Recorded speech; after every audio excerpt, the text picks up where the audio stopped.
नमस्कार दोस्तों, जय हिंद। स्वागत है आपका शिक्षा के क्षेत्र में एक वृहद प्लेटफॉर्म एजुकेशनल वर्ल्ड में। मैं उत्कर्ष शुक्ला आज लेकर आया हूँ विभिन्न धर्मों से चर्चा, जिसके अंतर्गत हम देखेंगे कि महत्वपूर्ण बौद्ध धर्म के तथ्यों का सिंहावलोकन करेंगे और इसमें हम जानेंगे कि बौद्ध धर्म किस प्रकार फलीभूत रहा और किस तरह से बुद्ध का जो महान ज्ञान थे उन पे हम एक संक्षिप्त चर्चा करेंगे। तो चलिए प्रारंभ करते हैं।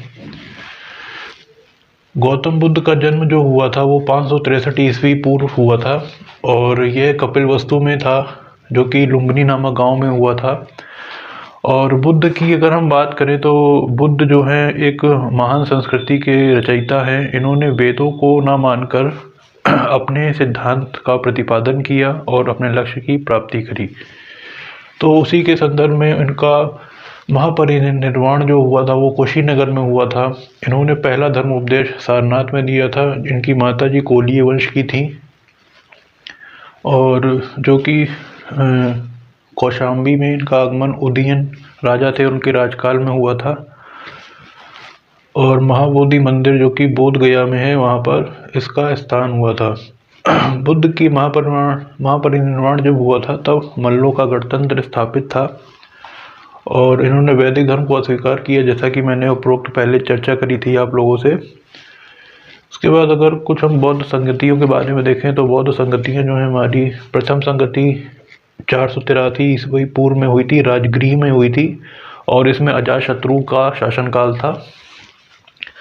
द्वितीय बौद्ध संगति 383 ईस्वी पूर्व में हुई थी, वैशाली में कालाशोक के समय हुई थी। और तृतीय बौद्ध संगति जो हुई थी 247 ईसा पूर्व और पाटलिपुत्र के स्थान पर हुई थी और इस समय शासन जो था अशोक साम्राज्य का था। यहाँ पर एक सबसे जो ध्यान रखने योग्य बात है कि प्रथम बौद्ध संगति तथा द्वितीय बौद्ध संगति में 100 वर्ष का अंतर था, जो कि काफ़ी लंबा समय था और उसके बाद ये अपना विस्तार रूप लेती गई। यदि हम चौथी बौद्ध संगति की बात करें तो ईसे की प्रथम शताब्दी में हुई थी ये और कुंडलवन नामक स्थान पर हुई थी और यहाँ पर कनिष्क शासक प्रथम था हमारा। उसके बाद अगर हम देखें कि जो बौद्ध संप्रदाय था हमारा वो उसके अलग, जैसे गीता में हमारा जो हिंदू धर्म है वहाँ गीता एक पवित्र ग्रंथ माना जाता है, उसी प्रकार से जो नैतिक नियमों का संकलन था वो सुक्त पिटक में हुआ था। दार्शनिक सिद्धांतों का उल्लेख हमें अधिमम पिटक में मिलता है। भावी जो बुद्ध के स्रोत हैं वो मैत्रेय हैं। प्राचीन बौद्ध स्रोत केंद्र नालंदा वल्लभ भाई विक्रमशिला थे। यहाँ पर बौद्ध शिक्षा का प्रचार प्रसार आज भी बड़ी उन्मुखता के साथ किया जाता है। उसके बाद अगर हम बात करें, बुद्ध के 4 आर्य सत्य थे, जैसे दुख है, दुख समुदाय, दुख निरोध, गामी प्रतिपदा। जो ये बुद्ध के 4 प्रमुख आर्य सत्य थे, ये बहुत ही ज़्यादा महत्वपूर्ण हैं और इन्हीं तथ्यों पर पूरा बौद्ध धर्म का स्थापना हुई है। हम एक संक्षिप्त तौर पर कह सकते हैं कि ये बुद्ध धर्म के 4 स्तंभ हैं।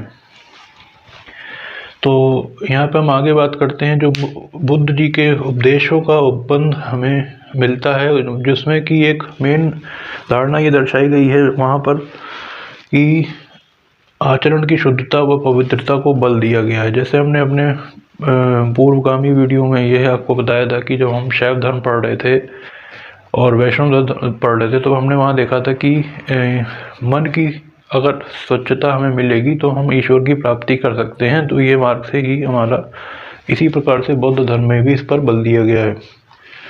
संघ प्रमुख होने की भावना का जन्म देवदत्त, जो कि उनके अंदर सबसे पहले उत्पन्न हुई थी, क्योंकि देवदत्त उनके भाई थे और बुद्ध जी के एक अच्छे इंसान थे, बट वो कहते हैं कि कुछ निगेटिविटी के दौरान भी उनमें ये भावना हो सकता उत्पन्न हुई हो। नव नालंदा विहार जो है हमारा, वहाँ पर पाली अनुसंधान संस्थान है। महायान शाखा का प्रकटन कनिष्कों के काल में हुआ था। इसमें ये जो है हमारा नव नालंदा विहार पाली अनुसंधान संस्थान जो है, ये कई बार राज्य परीक्षाओं में पूछा भी गया है और ये अतः संभावित प्रश्न है जो हर साल आने की संभावना रहती है। तो चलिए आगे बढ़ते हैं।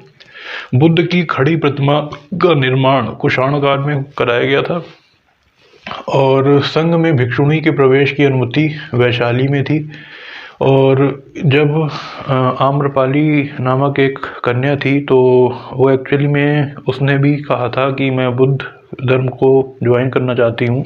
तब से फिर भिक्षुओं की जो अनुमति थी उनको संघ में मिल गई थी, और संघ में भी औरतों का और महिलाओं का प्रवेश जो था उनको स्थापित कर दिया गया था।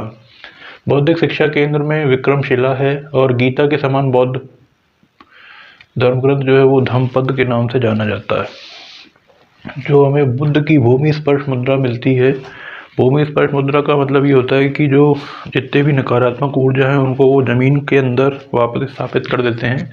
तो ये मुद्रा की मूर्ति का संबंध जो है गुप्त काल से ही होता है। उसके बाद कुछ सही लिखित विचार हैं यहाँ पर। हमारे लोथल जैसे प्राचीन गोदी क्षेत्र है हमारा, नालंदा बौद्ध अधिगम का महान पीठ है, सारनाथ बुद्ध का प्रथम धर्मोपदेश है। पुस्तक जो एक बहुत महत्वपूर्ण पुस्तक है, लाइट ऑफ एशिया, सर एर्नल्ड ने लिखी है, और इसमें बुद्ध के जीवन से संबंधित काफ़ी तथ्यों को दर्शाया गया है। तो यहीं तक हमारा ये कुछ महत्वपूर्ण तथ्य थे जिनका सिंहावलोकन हमने किया। अब आने वाले वीडियो में हम देखेंगे जैन धर्म से संबंधित कुछ तथ्य जो कि बहुत ज़्यादा महत्वपूर्ण हैं और हमारी परीक्षाओं के लिए बहुत ज़्यादा अत्यंत महत्वपूर्ण हैं और उपयोगी भी हैं। तो चलिए आज फिर यहीं तक रखते हैं। और जैसा कि आज मकर संक्रांति का पावन पर्व है, तो मैं आप सभी को हार्दिक शुभकामनाएं और बधाई देता हूं, और आशा करता हूं कि ये नव वर्ष भी जो है आपके लिए बहुत ही महत्वपूर्ण हो, काफ़ी उपलब्धि आपको पहुंचाए, और जैसा आप लोग चाहते हैं वैसा आप लोगों को मिले। तो बने रहिएगा हमारे साथ, और जैसा भी कुछ सुझाव देना चाहते हो तो आप इसमें कमेंट के माध्यम से हमें सूचित कर सकते हैं। चलिए बहुत बहुत शुक्रिया, बहुत बहुत धन्यवाद। जय हिंद।